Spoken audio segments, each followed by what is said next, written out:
अस्सलामुअलैकुम फ्रेंड्स, आप देख रहे हैं आपका अपना YouTube channel technical Zulqarnain Liyaqat. दोस्तों, आज की मेरी वीडियो कुछ इतनी ज़्यादा खास नहीं है।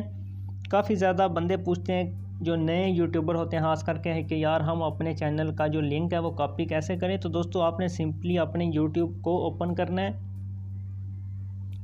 यूट्यूब ओपन करने के बाद आपने अपने आइकन पर क्लिक करनी है। आइकन पर क्लिक करने के बाद आपने योर चैनल पर क्लिक करनी है। आपके पास अच्छा इंटरफेस ओपन हो जाएगा। आपने ऊपर ये जो 3 डॉट्स के निशान है इस पर क्लिक करनी है।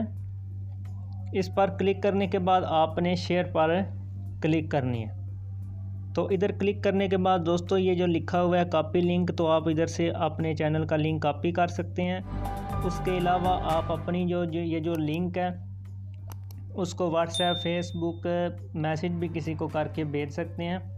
तो दोस्तों, आज की यही वीडियो है। अगर वीडियो पसंद आई हो तो चैनल को सब्सक्राइब करें, तो मेरी वीडियो को लाइक करें। नेक्स्ट वीडियो के लिए दोस्तों, अल्लाह हाफिज़।